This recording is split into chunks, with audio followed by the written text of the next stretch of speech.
y las enseñanzas o sus enseñanzas para las luchas políticas y sociales de nuestra América Latina.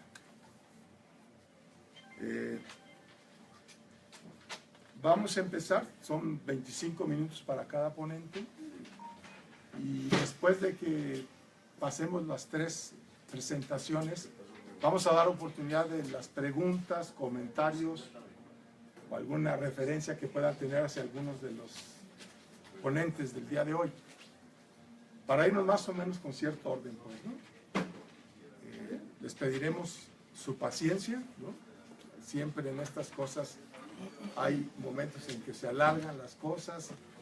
Esperemos que esté muy interesante para que todos estemos atentos y podamos, pues, tener una sesión interesante, ¿no? Presentamos primero al compañero Gonzalo Ñáñez. Él fue fundador del Comité de Defensa Popular de Durango, Francisco Villa, una organización del movimiento urbano popular, bueno, no, y de otras expresiones también del movimiento popular. Desde hace muchos años tuvimos la oportunidad de conocernos en esas luchas, en aquellos años 80, de las grandes coordinadoras de masas, y de veras nos da muchísimo gusto que el día de hoy él esté presente en esta sesión de seminario, ¿no? Fue presidente municipal también de la ciudad de Durango por el PT, después senador de la República, diputado federal, en fin. Actualmente es dirigente de la Dirección Nacional del Partido del Trabajo. Entonces le damos la palabra a Gonzalo y tienes 25 minutos. Muchas gracias, Francisco Saucedo, que cariñosamente lo conocemos en la gesta social como Paco Saucedo. Agradezco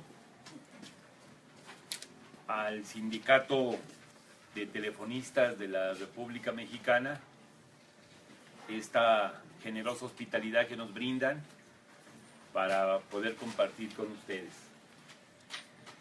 Y por supuesto expreso mi reconocimiento cálido al Comité Promotor Nacional para la celebración de la Gran Revolución Socialista de Octubre, porque estamos viviendo precisamente su centenario.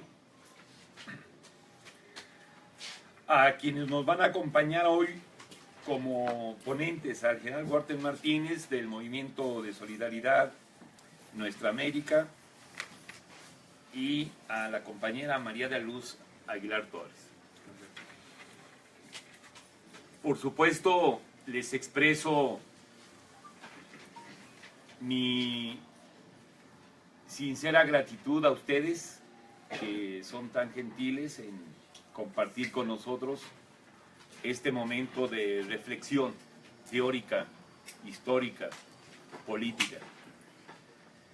Y a quienes por vía streaming también nos están escuchando y viendo, les envío mi agradecimiento y nuestro sincero saludo. Voy a ser muy respetuoso con el tiempo que nos han asignado. Por lo tanto, me permito iniciar mi participación en este segundo foro sobre las principales obras de Lenin y sus enseñanzas para las luchas sociales de nuestra América. Voy a hablar de 3 textos para mí centrales de Lenin para el momento actual que se vive en América Latina, el Caribe y particularmente México, aunque haré también velozmente una referencia a lo que está aconteciendo en Francia, sobre todo con el movimiento emergente de Francia Insumisa, que encabeza, como ustedes saben, Jean-Luc Mélenchon. Me refiero a 3 obras y digo cuáles y luego pasaré a expresar algunas reflexiones.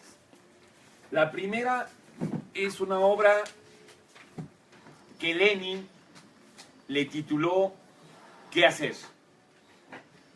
Como ustedes saben, escrita en 1902, y de alguna manera se inspiró en el nombre de una obra literaria que habría escrito Nikolai Chernyshevsky, que también le había titulado ¿Qué hacer? Esta obra es un parteaguas, pero la quiero abordar solo centrándome en el tema de la conciencia. Para mí, lo fundamental en la lucha social, en la lucha política popular, en la destrucción del capitalismo y en la construcción de una nueva sociedad de perfil y naturaleza democrática, libertaria, ecologista y por supuesto socialista. El segundo texto que he seleccionado, que según yo era poco conocido,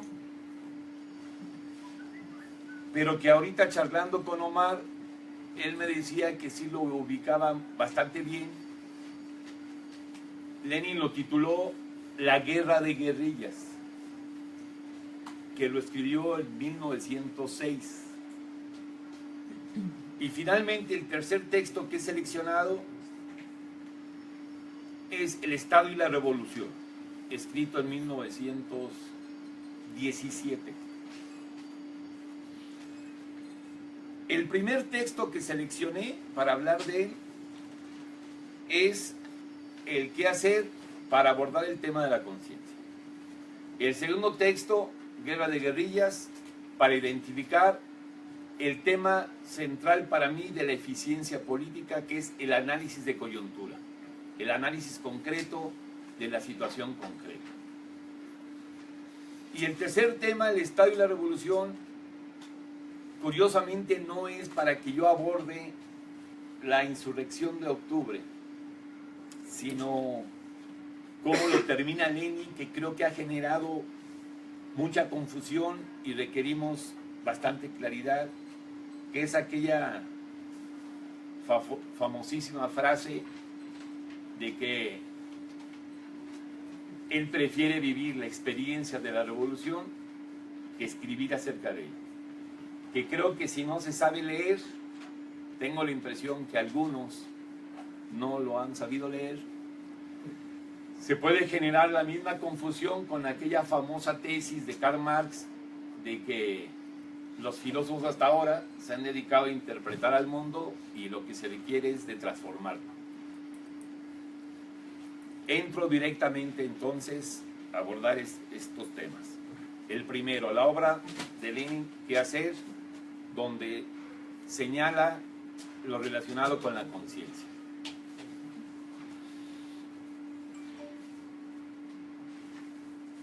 Lenin lo escribe en 1902. Estamos a 115 años de haber escrito ese texto. Ha pasado mucho tiempo y hay muchos avances, particularmente en las ciencias y yo diría en las neurociencias.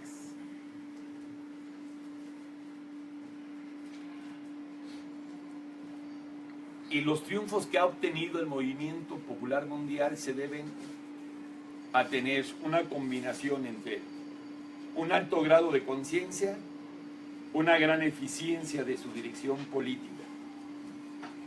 Es esa dualidad la que construye victoria, o si no se da, la que genera derrota. Y me refiero a neurociencias porque ¿qué entender hoy por conciencia? Que es el gran dilema, el gran debate. Hay quienes consideran que es el Partido Popular, el Partido Proletario, el partido de la clase obrera quien porta la conciencia y hablaría que la gente pues no tiene conciencia. Es esta dialéctica tensional la que siempre nos ha llevado a tener allí una problemática en muchas ocasiones difícilmente resolver. Bueno, en términos de las llamadas ciencias neuronales, no se puede ya decir que no hay niveles de conciencia. O sea, todo ser humano tiene ciertos niveles de conciencia y ciertos niveles de inconsciencia. Entonces, de entrada, toda la gente, en cualquier circunstancia en la que se encuentre, tiene cierta conciencia. Y el Partido Popular, el Partido Proletario, el Partido de clase, el Partido Revolucionario, no necesariamente es portador de una gran conciencia. Muchas veces de ahí deviene un lineamiento equivocado para construir un proceso revolucionario victorioso. Entonces, la conclusión que podemos sacar en este tema, y que yo digo que es una gran enseñanza para nuestro tiempo en América Latina y el Caribe, particularmente en México, es la articulación de los niveles de conciencia avanzada en la gente con los sectores de los partidos proletarios, de los partidos populares, de las organizaciones populares, con los sectores, dije, no todo, con los sectores que tienen un alto grado de claridad sobre el qué hacer en cada momento.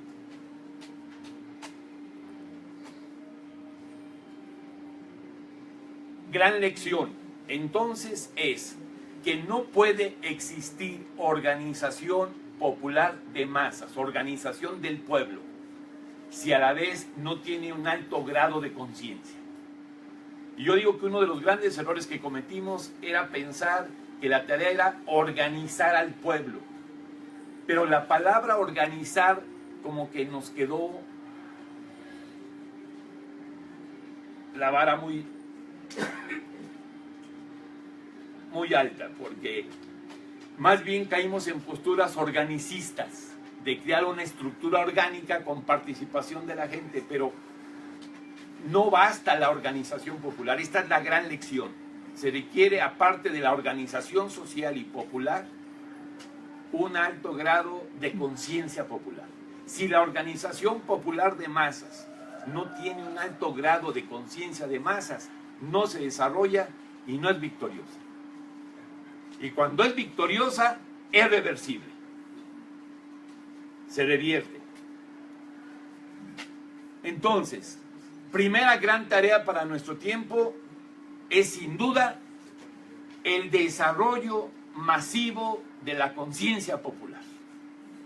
Por eso ejercicios como este y muchos otros son fundamentales para que se dé la construcción de una gran cultura política revolucionaria amplia de masas. Se dice fácil, no es fácil, porque para eso se requiere una información de masas.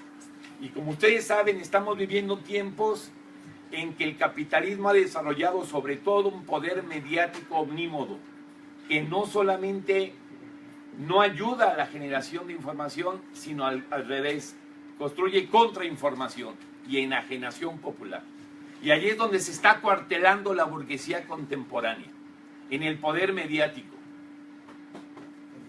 Tanto en los países que todavía no generan una transformación, como en los países donde ya hay transformación, que es el caso de Brasil, es el caso de Venezuela, donde es la burguesía, pero sobre todo la burguesía mediática, la que es capital financiero apoderado de los medios de comunicación, donde van a la destrucción de la conciencia progresista y a la generación de enajenación popular. Entonces, no es fácil. Tenemos que dar una lucha fundamental en la esfera mediática y ahora ya en la esfera cibernética.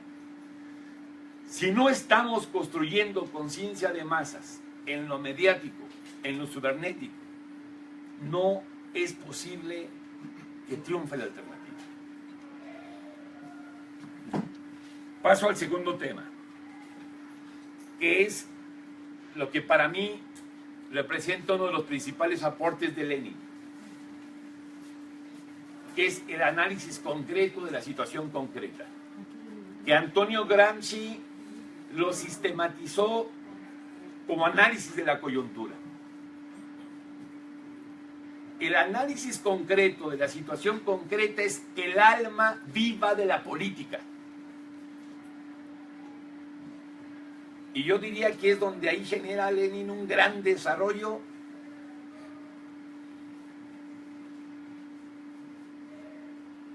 sumamente superior hasta donde había llegado Karl Marx. O sea, se transforma la teoría en acción con el análisis concreto de la situación concreta. El alma viva de la política. Esto nos permite dejar a un lado todo tipo de dogmatismo, todo tipo de maximalismo, todo tipo de desacierto. Hacer el análisis concreto de la situación concreta, el análisis de coyuntura, requiere un gran esfuerzo de investigación. Viene entonces, por lo tanto, una segunda gran lección. Y yo digo que urge que en la izquierda superemos una especie de manía o de epidemia que tenemos. ¿Qué manía o qué epidemia tenemos en la izquierda? Que todas y todos queremos opinar. Todas y todos. Es que yo pido la palabra. Es que yo creo. Es que yo considero. Es que yo pienso. Pero vean, casi nadie dice, es que yo investigué. Y en base a esta investigación, la situación está de esta manera. Y en base a eso, yo propongo lo siguiente. Este tema lo abordó muy bien Mao Zedong en las investigaciones rurales. E hizo una enunciación que pudiera parecer hasta, tiene un soneto hasta medio dictatorial, que dice: el que no ha investigado no tiene derecho a hablar. Suena hasta antidemocrático, ¿verdad? Suena muy fuerte, pero es la verdad. Entonces yo diría que si asumimos esta gran lección de investigo, analizo, propongo y paso a la acción, o sea, a la praxis política, es la metodología que hay que seguir. Si lo hacemos, yo digo que sí estamos asumiendo la gran lección que nos da Lenin en este texto que se llama La Guerra de Guerrillas. Lo traje incluso. Está en el tomo 14 de las obras completas de Lenin. Me voy a permitir leer un brevísimo pasaje, porque este es un Lenin, yo digo, extremadamente inteligente. Un hombre muy culto, y a la vez muy vivo con el momento político, en cada momento político. Era un descifrador de realidades. Por eso Lenin es el primer gran conductor triunfante de la revolución popular que alcanzó victoria en el siglo XX. Dice, en este sentido, lejos de pretender enseñar a las masas las formas de lucha inventadas por sistematizadores de gabinete, el marxismo aprende, y si es lícito expresarse así, de la práctica de masas. O sea, en este pequeño paisaje, Lenin es un ilustrado de la epistemología política, de la teoría científica del conocimiento, aplicado a la lucha política. O sea, se trata ni más ni menos de que nosotros aprendamos de la gente, aprendamos del pueblo, aprendamos de sus luchas, y solo así después podemos pasar a influir en la gente con directivas. Si no se logra esta dialéctica, vamos a fracasar. Por eso un dirigente exitoso es el que primero es alumno del pueblo y después se esfuerza por ser su maestro. Este texto me parece sumamente brillante y creo que lo deberíamos de difundir más para que se conozca masivamente. Paso al tercer punto y último que voy a abordar. Y me baso en la obra El Estado y la Revolución.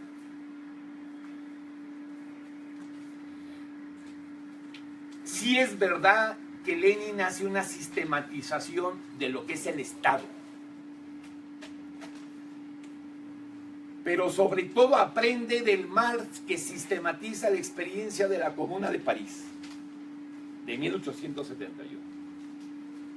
El principal aprendizaje de Marx de los comuneros es: no basta con conquistar el poder político, no basta con conquistar el Estado. Es completamente necesario destruir ese Estado, el Estado liberal burgués, y construir un nuevo Estado. Es el aprendizaje de Marx de la Comuna de París. Y la recuerda Lenin en su obra El Estado y la Revolución. Yo digo que el gran dilema de las luchas progresistas de América Latina y el Caribe y otras del mundo es ese. ¿Qué hacer con un Estado liberal burgués en donde electoralmente conquistas el gobierno, pero no necesariamente el Estado y tampoco el poder? Lo que conquistas es la administración pública del Estado establecido por la burguesía liberal. Y si no sabemos, estoy consciente de ello, no en un suceso, sí en un proceso. Si no sabemos ir desarticulando ese Estado que heredamos, si no lo desarticulas, se te revela después como una losa insuperable y se revierte el proceso. Ese es el dilema ahorita con las luchas progresistas de América Latina y el Caribe. Cómo evitar el regreso del pasado y cómo apuntalar el desarrollo progresivo del futuro. Pero la cuestión central está en que al Estado lo ataques para conquistarlo, pero para su destrucción, no para su reconstrucción. Yo sé que se dice fácil, no es fácil. Yo fui presidente municipal de una capital de un estado mexicano, de Durango. Y te enfrentas a todo un aparato y a modus operandi y a usos y costumbres. Sí logramos ser mucho desarticular en parte la configuración del Estado burgués a nivel municipal, echando a andar una comuna de participación política en lo que se llama la figura del cabildo, con una gran participación de la sociedad. Se lograron avances extraordinarios, pero en un proceso muy difícil. Vas contra muchas resistencias, incluso de muchas compañeras y compañeros tuyos. A mí me tocó. Yo antes de ser presidente municipal me decían compañero Gonzalo, mis compañeras y compañeros. Y ya cuando era presidente municipal, señor presidente. Y yo le dije, pues yo soy el compañero Gonzalo. No, pues usted ya es el señor presidente. No, le digo, a mí díganme Gonzalo. Y se me chiviaba la misma gente. Mis niños se me chiviaban. Decía, bueno. Y yo lo que quería era desolemnizar las figuras del Estado heredado. Que en pocas palabras yo quería combatir la concentración del poder estatal burgués que se da en la figura de un presidente. Pero es una lucha difícil, pero yo descubrí que es sobre todo una lucha cultural, una lucha en la conciencia social y claro, en las prácticas de poder. Bien, termino mi intervención diciéndoles que sí, que Lenin al final de la historia de la revolución dice: vale más vivir la experiencia de la revolución que escribir acerca de ella. Porque él estaba en Finlandia Cuando él ve la oportunidad de la insurrección, a fines de 1917, él estaba en Finlandia. Y él la ve con mucha claridad. Y le lanza la consigna a todo el partido bolchevique de prepararse para la toma del poder. ¿Y cuál fue la sorpresa de Lenin? Que la mayoría de los militantes y dirigentes del partido bolchevique no veían esa oportunidad. Y no le hicieron mucho caso a Lenin. Y entonces él decide trasladarse rápidamente de Finlandia a Rusia. Y directamente él va a la calle y directamente llama a la gente a la toma del poder. ¿Dónde estuvo aquí? Yo digo la bella sorpresa y la gran hazaña. Que la gente sí entendió el llamado de Lenin. Y la gente avanzó. Y muchos cuadros dirigentes del partido bolchevique mirando a la gente y no tienen otra tal que sumarse también ya a la gente. O sea, ahí el instinto de clase, la sabiduría popular pudo más que prácticas inerciales de muchos militantes de los partidos de izquierda que se hacen burócratas, insensibles, no entienden a la gente. La clave es estar con la gente para entender a la gente y tener un alto grado de análisis de la situación política e histórica que se vive en ese momento. Y de pasada les digo, cualquier activista, cualquier cuadro, cualquiera que quiera ser verdaderamente dirigente, líder, claro que nos tenemos que preparar. Porque hay quien dice, no, es que ya lo dijo Lenin, vale más vivir la experiencia de la revolución. No. Bueno, lo dijo un pelado que escribió 55 tomos. Las obras completas de Vladimir Ilich Ulyanov Lenin, como ustedes lo saben, son 55 tomos. Más 2 de temas editoriales ahí de... Entonces, si escribió 50, ¿cuánto no habrá leído este pelado? Y por eso les hacía yo la señal aquella que viene de Karl Marx en las tesis sobre Feuerbach, que dice, los filósofos hasta ahora se han dedicado a interpretar el mundo, lo tratan de transformarlo. A ver, cuidado, lo está diciendo el mayor sabio del análisis, y también cuánto no escribió y cuánto no estudió, ¿no? La conclusión, preparémonos, estudiemos, formémonos teóricamente, mucho,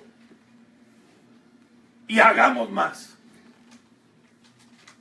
O sea, mucha teoría y más acción. Pero nunca es pura teoría y tampoco es pura acción. Es la articulación de ambas. Yo diría que esas son grandes lecciones para hoy y para el México de hoy. Y sobre todo para quienes pretendemos seguir siendo promotores de la lucha popular en México. Preparémonos, estudiemos, hagamos, luchemos.